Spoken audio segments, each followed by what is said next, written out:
Welcome to another episode where we delve deep into the fascinating world of ancient civilizations. Today, we're exploring the hygiene practices of ancient Egyptians, a society that placed great importance on cleanliness for both physical and spiritual well-being. Their complex hygiene system encompassed bathing, shaving, dental care, and more.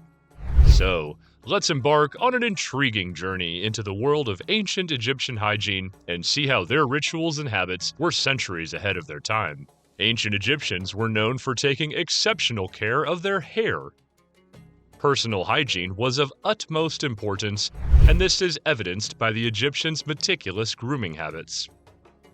Both men and women regularly shaved their bodies, using various tools such as tweezers, knives, and razors, along with special oils such as shaving lotions. The elite in ancient Egypt hired hairdressers and commonly shaved their heads, creating a unique, hairless fashion statement. Women also adhered to the practice of head shaving, but not always. Depending on the particular dynasty, cultural views of women's hair differed. However, more often than not, women opted to shave their heads and wear wigs throughout the day. These wigs protected against lice and were comfortable in the dry climate, making personal hygiene easier. Wigs were initially made of human hair, but eventually horsehair was used in wig making as well. Wealthy Egyptians could afford the best wigs, which were sometimes adorned with jewelry, gems, and perfume. Oral hygiene was essential in ancient Egypt. According to the best evidence, ancient Egyptians invented toothpaste before the toothbrush, and the paste was made of mint, rock salt, pepper, and dried iris flower. The toothbrush they would come to use was made of a frayed stick, which later developed into a notched stick with plant bristles on the end. Furthermore, to freshen their breath, they used various breath mints, some homemade, others produced and sold by merchants.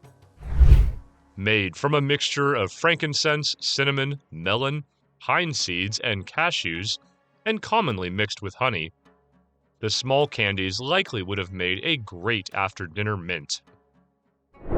Additionally, undiluted natron, a sodium bicarbonate substance, was used as toothpaste and mouthwash. Ancient Egyptians also seem to have chewed on parsley or similar herbs for fresh breath throughout the day. Strikingly, modern archaeological findings show little evidence of tooth decay among ancient Egyptians, likely due to their impressive oral hygiene. Bathing and washing were also quite common and necessary practices in the time of the ancient Egyptians. Considering the particular climate in which they lived, a combination of the desert and humid Nile climate, Egyptians first and foremost saw daily bathing as necessary to cool the body from the blistering heat. Baths were usually taken in the Nile River or small ponds. Water was first collected in large containers and then poured into their hands and other parts of the body. They may have even had their kind of shower, consisting of a sieve or a basket through which the water was filtered while they washed. The homes of the aristocracy and others occasionally had a bath. However, amongst the public, this was a rarity. Whereas, of course, in the royal palace, real bathrooms were often present, a luxury of the rich. While proper soaps did not exist, many used earth or salts to keep the skin clean and ointments to prevent the harmful effects of the sun or dry wind. Ancient Egyptians would have also washed their hands before meals, a practice carried out for hygienic reasons just as much as spiritual reasons. This demonstrated their understanding of the importance of cleanliness in preventing the spread of diseases. Cosmetics and makeup played a significant role in daily life across ancient Egyptian society. Regardless of social class or gender, most Egyptians commonly used them. While the wealthy could afford higher quality products, cosmetics were readily available for everyone. After bathing with foot baths, basins, and jugs, it was customary to apply creams and makeup to one's body. First, a sunblock-like cream would be applied to the skin before moving on to apply a wide variety of makeup, some for vanity, while others had a more hygienic nature. Kohl, a type of eye makeup, was quite popular across Egypt among both men and women, and was produced by blending ground pigments of galena, malachite, and other ingredients with oil or fat. Kohl was certainly a fashion statement, but it also had a therapeutic purpose in protecting the eyes against infections caused by sunlight, dust, or flies. Historians also believe red ochre, or rogue, was often applied to the face and lips, a sort of blush or lipstick. Moreover, Egyptians were known to use various oils such as the Egyptian balsam tree, the moringa or horseradish tree, and almond oil for different cosmetics and fragrances. They used these creams and oils to preserve a youthful appearance and prevent wrinkling, while honey was utilized to heal and fade scars. Like honey, aloe vera was also highly prized by ancient Egyptian queens for its skin-soothing properties. Altogether, the ancient Egyptians employed quite a wide variety of substances, oils, creams, and more for both skincare and fashion. Their cosmetic and makeup use achieved two goals simultaneously: improving hygiene while looking their best. Not unlike their obsession with cosmetics, ancient Egyptians also loved wearing perfumes and deodorants. The most famous of which was a perfume known to us as kaifi. Kaifi was an expensive blend made of rare ingredients from the land of Punt, which led it primarily to be used in temples as a sacred incense burned for the gods. Perfumes were also more regularly produced from flowers, roots, and herbs, which were together ground into a paste and then combined with fat or oil to form a cream.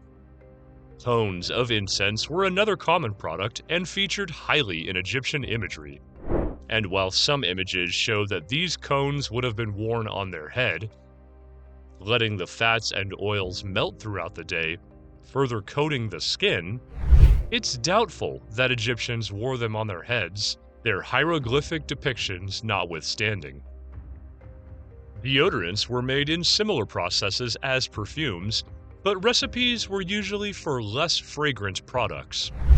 These included such interesting and exotic ingredients such as ostrich eggs, nuts, and crushed tortoise shells mixed with fat, or potentially even blends of lettuce, myrrh, and incense rubbed on the body to prevent body odor and the smell of sweat. Egyptians also used juices from fruits mixed with spices like cinnamon. Perfumes made by the Egyptians were typically expensive, but of high quality. They were known to add local and imported products like frankincense, myrrh, rose, lily, iris, orange, lime, cinnamon, and sandalwood. It's not entirely understood if the ancient Egyptians made use of these deodorants and perfumes purely for social and cultural reasons. However, some scholars have hypothesized that the aromas could have warded off pests like lice. Certainly, they would have covered up any unpleasant smells, bodily odors, and many others, and would have been welcome in any urban center.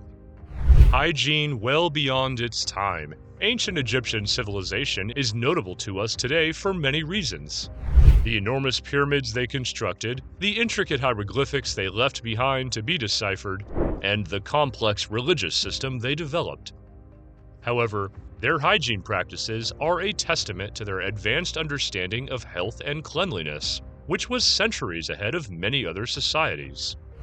From their rigorous hair care routines and oral hygiene rituals, to their innovative bathing techniques, use of cosmetics, and appreciation for fragrances, the ancient Egyptians showcased a deep understanding of personal care that contributed to the health and well-being of their society. These practices maintained physical health and played a vital role in their spiritual lives, demonstrating the interconnectedness of body, mind, and spirit in the Egyptian worldview. As we reflect on the hygiene practices of ancient Egyptians, we can't help but appreciate the ingenuity and foresight of a civilization that thrived so long ago. Their emphasis on cleanliness and self-care serves as a reminder that the health of the body and the soul are intrinsically linked. As we continue to learn from ancient civilizations like Egypt, we gain a deeper understanding of the human experience and how our ancestors navigated the complexities of life. Thank you for joining us on this fascinating journey into the world of ancient Egyptian hygiene. We hope this episode has inspired you to learn more about the everyday lives of the people who lived in the shadows of the pyramids and the Nile River. Stay tuned for our next episode as we continue to explore the captivating stories and rituals of ancient civilizations from around the world. Remember to like, comment, and subscribe to our channel for more intriguing insights into the past. And don't forget to hit the notification bell to stay updated on our latest content. Until next time, keep discovering